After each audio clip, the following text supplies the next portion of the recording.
खबर रायपुर से है, जहां लोकसभा चुनाव में कांग्रेस के अंतर्कलह की स्थिति पर मंत्री टंकराम वर्मा ने कहा कि यह कांग्रेस का अंदरूनी मामला है। बीजेपी की जीत का कारण प्रधानमंत्री की उपलब्धियां हैं, जन कल्याणकारी योजनाओं का यह परिणाम है। विधानसभा चुनाव में जो घोषणाएं की गई उसे 100% लोगों तक पहुंचाने का काम मुख्यमंत्री ने किया। मोदी की गारंटी पर विष्णु के सुशासन से जीत मिली, इसका असर प्रदेश में अच्छा रहा।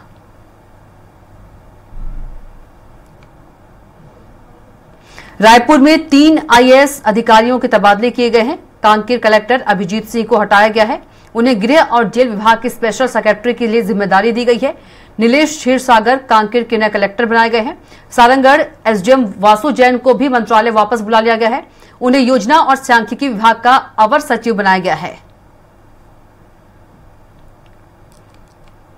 रायपुर में बीजेपी की अहम बैठक जारी है। कुशाभाऊ ठाकरे परिसर में बैठक हो रही है। बैठक में जिला अध्यक्ष, लोकसभा प्रभारी, विधानसभा प्रभारी और विस्तारक समिति के सदस्य मौजूद हैं। बीजेपी प्रदेश संगठन से जुड़े पदाधिकारी भी शामिल हैं। बैठक में लोकसभा चुनाव के परिणाम की समीक्षा हो रही है। और इसी खबर पर ज्यादा जानकारी के साथ हमारे संवाददाता रायपुर से सीधे दिलीप साहू जुड़ गए हैं। दिलीप का रुख करेंगे। दिलीप, कुशाभाऊ ठाकरे परिसर में बीजेपी की अहम बैठक चल रही है। बैठक में जिला अध्यक्ष की बात करें, लोकसभा प्रभारी, विधानसभा प्रभारी सभी लोग मौजूद हैं। क्या कुछ ज्यादा अपडेट? जी कविता, बता दें कि कल से ही बीजेपी की बैठक हो रही है। कल जहां पहले नवनिर्वाचित सांसदों के साथ बैठक हुई, जिसमें मुख्यमंत्री विष्णुदेव साय सहित तमाम जो बड़े नेता है वो शामिल हुए और सभी नवनिर्वाचित सांसदों का स्वागत किया गया, अभिनंदन किया गया और उनकी जीत के लिए बधाई दी गई। इसके बाद फिर जितने चुनाव प्रबंधन समिति है, चुनाव प्रबंधन समिति की भी बैठक हुई। बीजेपी ने चुनाव के लिए करीब 38 समितियां बनाई थी, जिसमें 177 सदस्य थे। तो सभी का भी स्वागत किया गया, अभिनंदन किया गया और इस जीत के लिए, क्योंकि 11 लोकसभा सीटों में से 10 सीट पर एक बड़ी जीत प्राप्त की है बीजेपी ने और इसमें 2 लोकसभा क्षेत्र ऐसे रहे, खास करके रायपुर की बात करें तो रायपुर में 5,75,000 से अधिक वोटों से रायपुर के बीजेपी के प्रत्याशी बृजमोहन अग्रवाल ने जीत दर्ज की है। ये रिकॉर्ड जीत है जो देश के जो टॉप 10 जो जीत कराए हैं उनमें 90 नंबर पे है। इसी तरह बात करें दुर्ग लोकसभा से, तो दुर्ग लोकसभा में भी पिछले बार करीब 3.5 लाख वोटों से जीते थे। इस बार 4 लाख वोटों के आसपास से जीत दर्ज किए हैं बीजेपी के दुर्ग के प्रत्याशी विजय बघेल ने। इस तरह से 2 बड़ी जीत दर्ज हुई है। इसके अलावा 11 में से 10 सांसदों ने जीत दर्ज की है। इसको देखते हुए बीजेपी के तमाम कार्यकर्ता, तमाम नेता उत्साहित हैं और सभी का अभिनंदन, स्वागत चल रहा है। इसी कड़ी में आज की बात करें तो आज जो बैठक हो रही है इसमें भी प्रदेश के क्षेत्रीय संगठन महामंत्री अजय जामवाल, संगठन महामंत्री पवन साय जी विशेष रूप से मौजूद है इस बैठक में।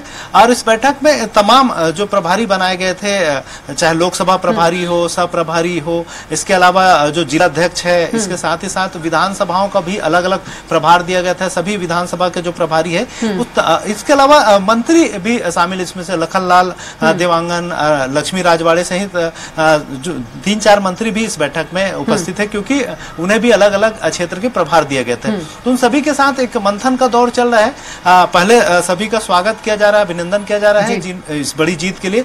वही कुछ क्षेत्रों में पूरी बात करें, छत्तीसगढ़ में 90 विधानसभा सीटें हैं। इसमें जिस तरह से जो परिणाम आए हैं उसमें 68 विधानसभा सीटों पर बीजेपी ने बढ़त बनाई है। वही 22 विधानसभा सीटें ऐसी रही जहां पर पिछड़ गई है। तो पिछड़ने की क्या वजह रही, क्या कारण रहा, इन तमाम चीजों की भी समीक्षा की जा रही है। और एक जिस तरह से जो बड़ी उपलब्धि हुई है उसके लिए बधाई, अभिनंदन करने के साथ ही साथ जिन विधानसभा क्षेत्रों में पिछड़े हैं उसको लेकर भी समीक्षा की जा रही है कि हार की वजह क्या रही उन क्षेत्रों में, क्या अंदरूनी भीतर घात तो नहीं हुई है, इसके लिए कौन जिम्मेदार है, इसको लेकर भी मंथन किया जा रहा है। हालांकि आज मुख्य रूप से जो बैठक है उसका लबोलवाब यही है कि सभी को एक स्वागत, अभिनंदन किया जाए और उन्हें आने वाले जो नगरीय निकाय चुनाव है उसके लिए प्रोत्साहित किया जाए। हालांकि शाम 4 बजे भी विधायकों की बैठक होगी, जिसमें प्रमुख रूप से सभी विधायकों को बुलाया गया है। उस बैठक में विधानसभावार जब समीक्षा की जाएगी तो निश्चित तौर पे जिन विधानसभा क्षेत्रों में हार हुई है वहां के जो विधायक है उनसे जवाब तलब किए जाएंगे और उनसे सवाल जवाब होगा कि आखिर उनके क्षेत्र में क्यों पिछड़े, क्या वजह रही। और कई बड़े नेता हैं जिनके क्षेत्र में पिछड़ गए हैं बीजेपी, इसको लेकर भी सवाल हो गए। और साथ ही साथ जो एक लोकसभा सीट हारे हैं, कोरबा लोकसभा सीट, जहां से सरोज पांडे मैदान में थी, उस सीट पर हार मिली, तो उसकी वजह क्या है और वहां क्यों हारे, इसको हार को लेकर भी समीक्षा होगी। कल ही जिस तरह से प्रदेश अध्यक्ष किरण देव सिंह ने बताया था, उन्होंने कहा था कि हार को लेकर एक अलग से समीक्षा की जाएगी। तो हो सकता है कि आज की जो बैठक है, शाम 4 बजे से जो बैठक होगी विधायकों की, उसमें इस हार को लेकर भी समीक्षा की जाएगी।